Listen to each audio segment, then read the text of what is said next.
सुजाता ने अपने बेटे नील के लिए लड़की ढूंढने के लिए सभी रिश्तेदारों दोस्तों से कह दिया था। उसे एक बहुत अच्छी लड़की की तलाश थी। वह अपने पति राघव से इसी बात की चर्चा करती कि जब दुल्हन इस घर में आएगी तो घर कितना खुशहाल हो जाएगा। चांद सा टुकड़ा लाऊंगी। अपने राजकुमार के लिए नील से भी बार बार पूछती कि लड़की तुझे कैसी चाहिए, पर नील हंसकर टाल देता था। क्या मम्मी अभी कहा? मुझे बहुत कुछ करना है।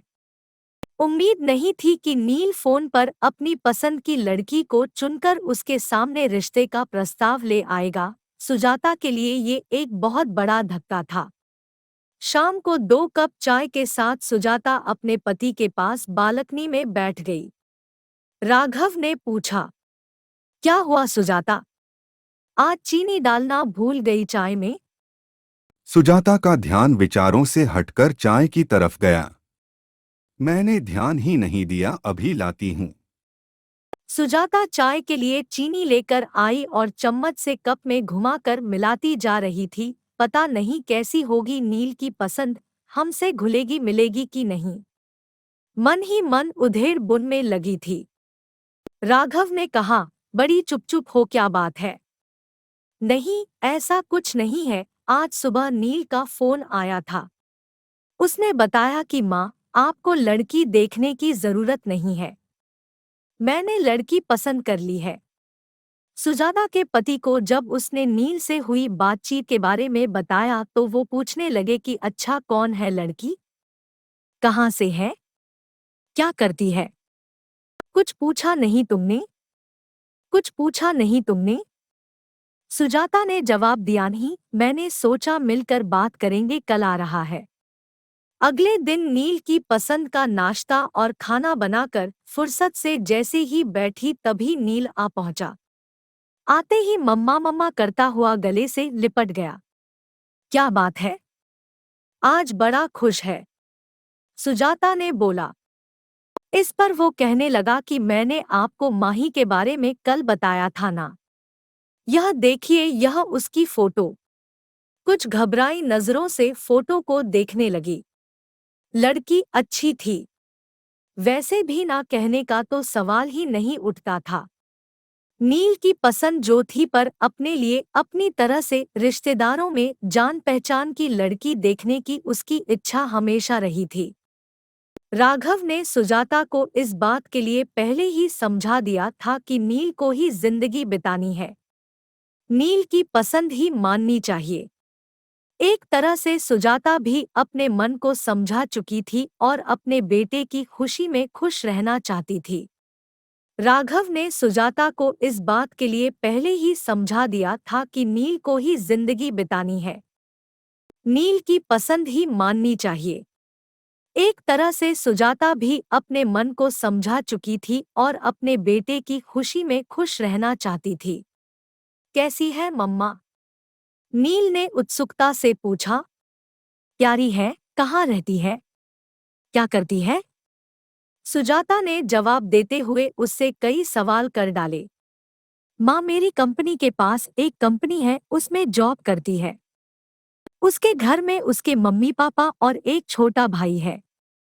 आपसे मिलवाना चाहता हूँ। नहीं बेटा, तुमने पसंद कर ली तो हमने पसंद कर ली। उसके पापा ने कहा उसके मम्मी पापा बात कर ले, फिर इस रिश्ते को आगे बढ़ाएंगे। नील ये सुनकर बहुत कुछ हुआ और माही के मम्मी पापा का नंबर तुरंत अपने मम्मी पापा का दे दिया। कुछ दिन बाद दोनों का रिश्ता पक्का कर दिया। माही सांवले रंग रूप की थी, हाँ, आंखें जरूर बड़ी थी, लेकिन उसे देखकर सुजाता को लगा कि मैं तो इससे अच्छी ढूंढ कर लाती। गोरी चिट्टी पर मन महसूस कर रह गई। सगाई धूमधाम से हुई। शादी भी हो गई, पर सुजाता को चिंता थी कि कोई मेहमान बहू के सांवले रंग पर ना कुछ बोल दे। लेकिन उसने देखा माही के चेहरे पर एक मुस्कान रहती थी। दुल्हन थी माही, पर फिर भी सबका ध्यान रख रही थी। आपने पानी लिया? कुछ खाया? सब रिश्तेदार तारीफ करते नहीं थक रहे थे, पर माही ज्यादा बोलती नहीं थी। शायद उसकी आदत ही ऐसी थी, कम बोलना। सुजाता को माही से ज्यादा बातें करने का समय नहीं मिला। पहले मेहमान रहे, फिर वह हनीमून पर चले गए। वहां से लौटे तो दोनों की छुट्टियां खत्म हो गई थी और दोनों दिल्ली लौट गए। नील ने 2 कमरों का एक मकान किराए पर लिया हुआ था। माही और वह दोनों साथ ही निकलते थे। दोनों की कंपनी पास पास थी।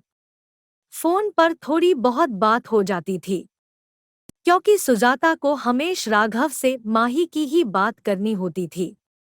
वह हमेशा कहती, माही शायद हमें पसंद नहीं करती।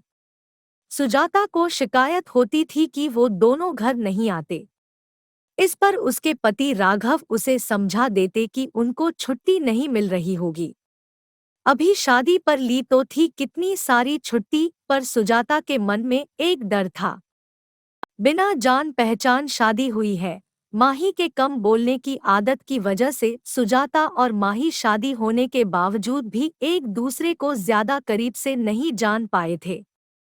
एक दिन नील ने फोन किया और कहा, आप और पापा कुछ दिन के लिए आ जाओ। हम दोनों को छुट्टी नहीं मिल रही है, लेकिन आप लोग यहाँ आ जाइए, साथ मिलकर रहेंगे। सुजाता ने बहुत आनकानी करते हुए मना किया, नहीं अभी नहीं, फिर कभी। लेकिन नील मानने को तैयार ही नहीं था। अच्छा, तेरे पापा से पूछकर बताऊंगी। राघव के हाँ कहने पर सुजाता की खुशी बढ़ गई और उसने एक लिस्ट तैयार कर ली कि क्या क्या राघव के साथ वह बाजार से जाकर नील की पसंद का लेगी। माही की भी खाने पीने की पसंद उसे पता चल चुकी थी, इसलिए उसने लड्डू, पंजीरी और घर का भी काफी सामान बना लिया था और बाजार से भी उनके लिए शर्ट और सूट खरीद लाई थी। आखिर पहली बार बेटे और बहू के पास रहने जा रही थी। राघव और सुजाता टैक्सी करके दिल्ली पहुंच गए। सुजाता सोचने लगी, माही ऑफिस होगी, छुट्टी तो ली नहीं होगी। दरवाजे पर ताला नहीं था। सुजाता को अच्छा महसूस हुआ। डोरबेल बजाते ही माही ने पैर छुए और नाश्ता और चाय लेकर आ गई।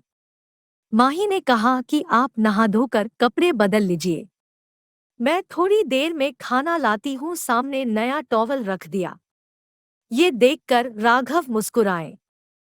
थोड़ी टेढ़ी निगाह से सुजाता थोड़ी सी मुस्कुराहट के साथ नजरें नीची करके नाश्ता करने लगी। देखा, बहू कितनी समझदार है। राघव के ये कहने पर सुजाता कुछ नहीं बोली, कहती भी क्या।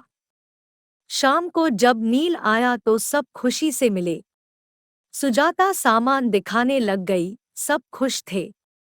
नील, सुजाता और राघव बातें कर रहे थे।